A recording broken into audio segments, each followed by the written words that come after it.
दूसरे मुल्कों में हमारी परेशानी है, हमारे मुल्क में हमारी हुकूमत को कोई परेशानी नहीं। वो कह रहे हैं सब अच्छा है जी, बस सब इलेक्शन हुए के हुए, इलेक्शन आए के आए। बाबा अगर आ रहे हैं तो 25-30 दिन, 90 दिन, 50 दिन पहले इलेक्शन कराने में कौन सी क़यामत आ जाएगी?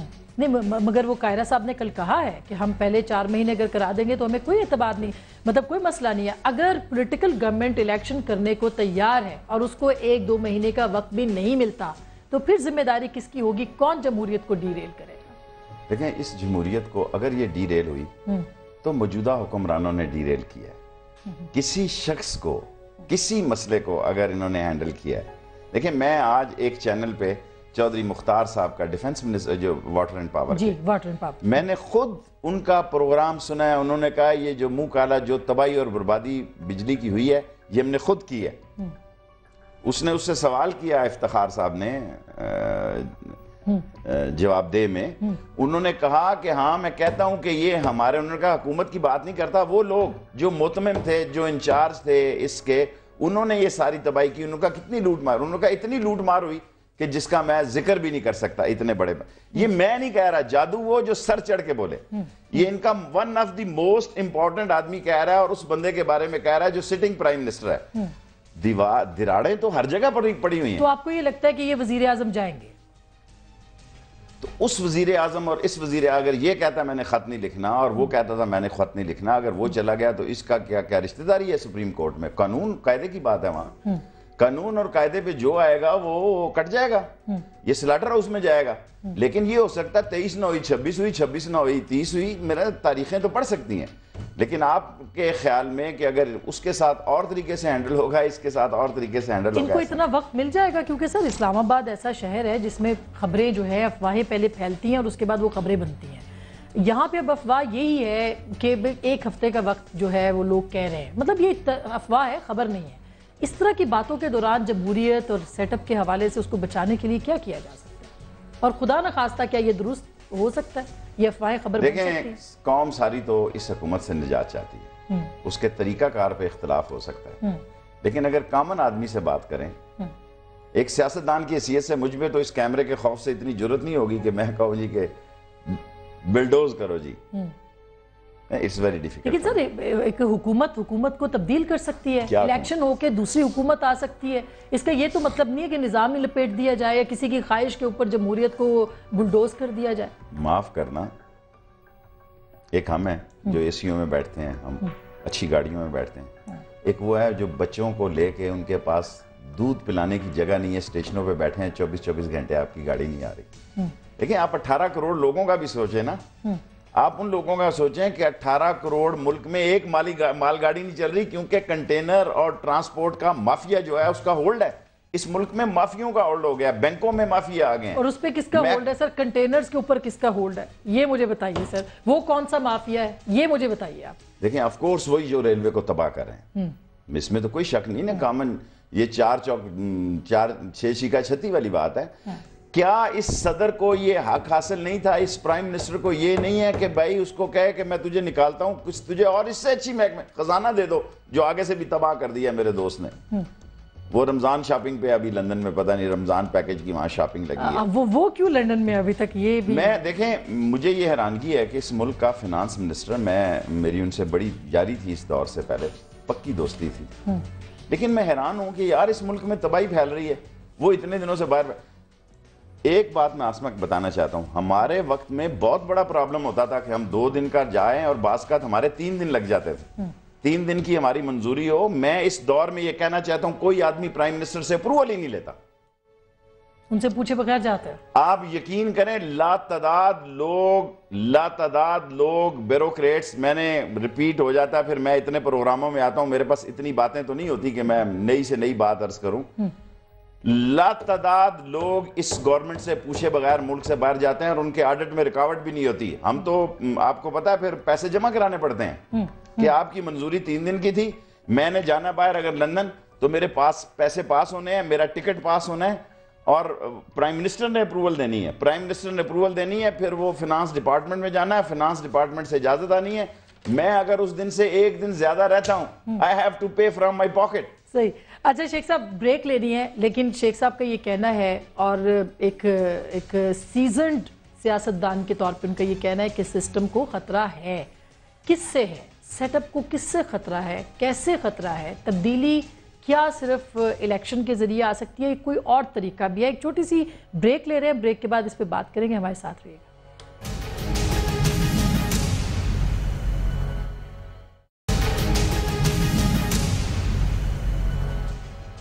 वेलकम बैक नाजरीन, एक बार फिर आपको खुश आमदीद कहते हैं। जनाब शेख रशीद अहमद सरबरा अवामी मुस्लिम लीग हमारे साथ मौजूद है। शेख साहब, आप कहते हैं कि सिस्टम एट स्टेक है।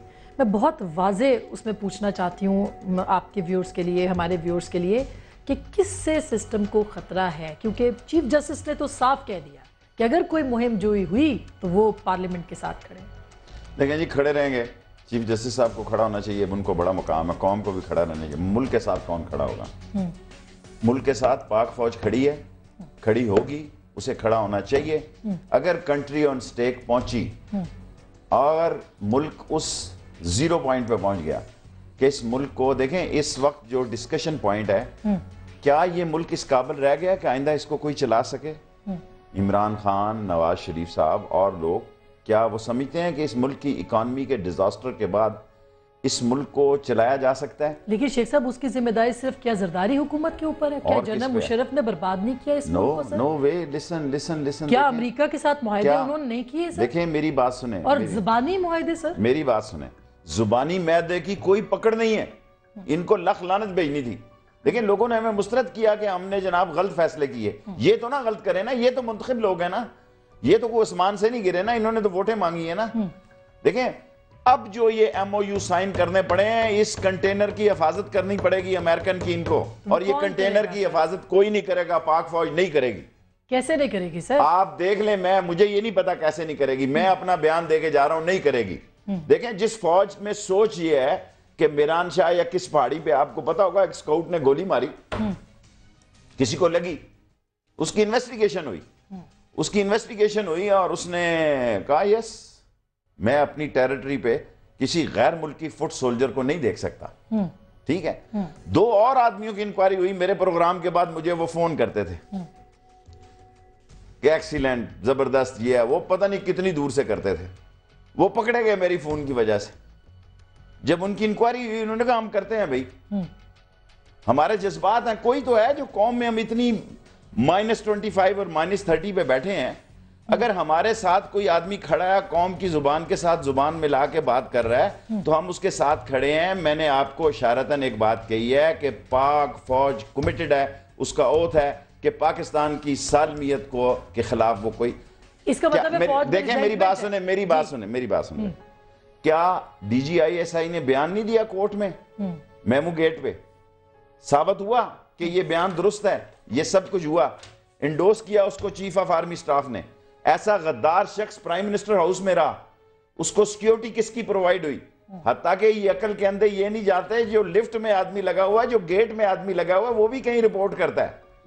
जो सिक्योरिटी हुसैन हक्कानी को दी गई, मैं समझता हूं वो सिक्योरिटी वही थी जो पाकिस्तान के सरबराह मुमलिकत की थी। लेकिन शेख साहब, हुसैन हक्कानी आपकी नजर में गद्दार है, वो लोग आपकी नजर में गद्दार नहीं जिन्होंने अमेरिका को जुबानी अपना मुल्क दे दिया, जिन्होंने कॉन्स्टिट्यूशन को बार बार वायलेट किया, जिन्होंने इस मुल्क के ऊपर मार्शल लॉ लगाए, क्या वो गद्दार नहीं हो सकते इस मुल्क? अब मेरी गुजारिश सुन लें, जो पहला मार्शल लॉ लगा उसमें नाहीद मिर्जा साहबा और खुदा जन्नत नसीब करे नुसरत भुट्टो साहबा को, ये जुल्फकार अली भुट्टो की लॉबियस्ट बन के इनको फौजियों के साथ, he was the first minister.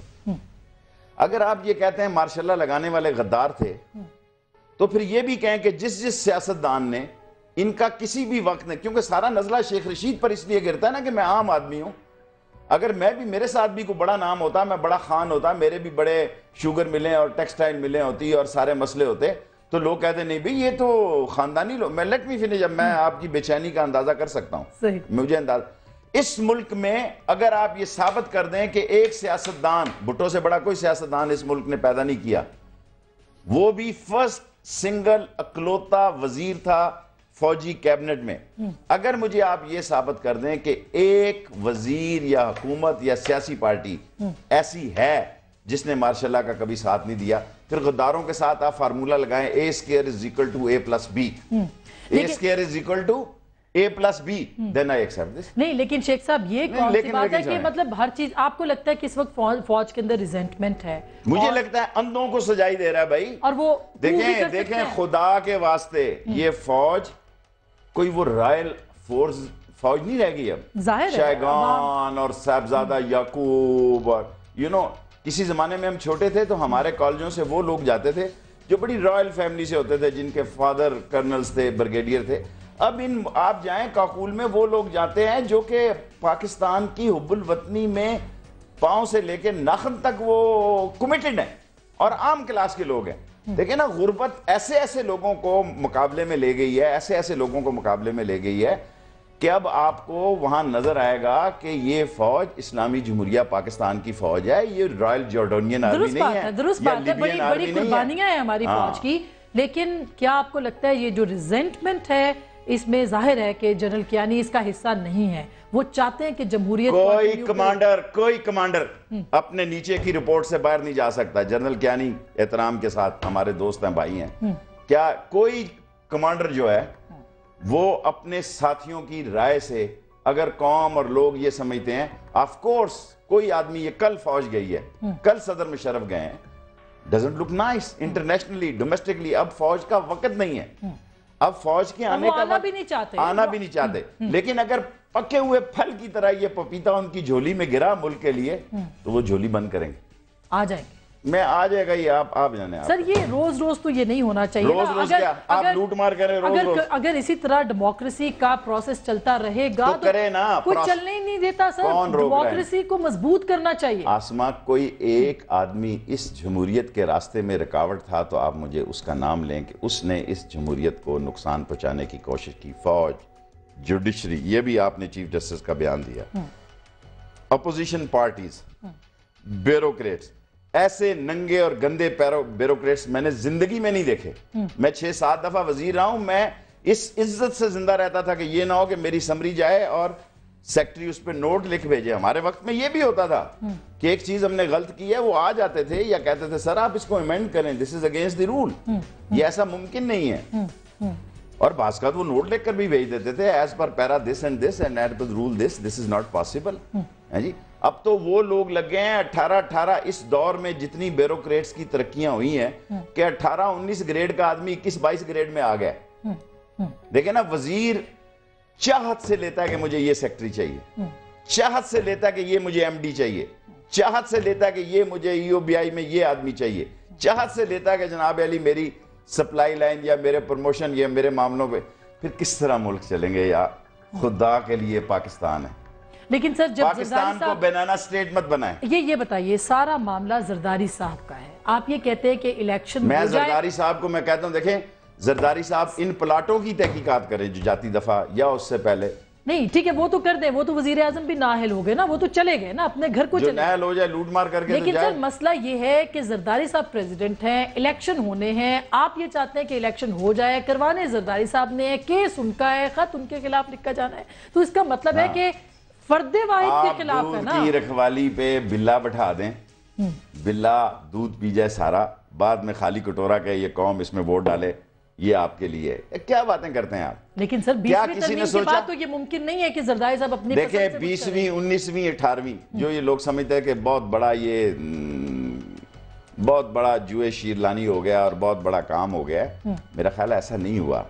सूबों के हालात जो हैं, आप सूबों के हालात देखें, जो कुछ सूबों में हो रहा है, आप देखें सूरत यहां तक पहुंच चुकी है कि थाने के अंदर उनकी अप्रोच और थाना उनके साथ मिला हुआ है। बाज ऐसी इन्वेस्टिगेशन है कि इस मुल्क की सालमियत को हकीकत में खतरा लाहक हो चुका है। तो सर जब गुजरात के पुल के ऊपर हमारे फौजी जवान शहीद होते हैं और उनको किया जाता है दिन दिहाड़े, तो उसकी जिम्मेदारी आप किस पे डालते हैं? सारी कौम पे। सारी कौम पे कैसे सर? क्या हमारी, देखें सारी कौम पे हमारी इंटेलिजेंस नहीं रही सर?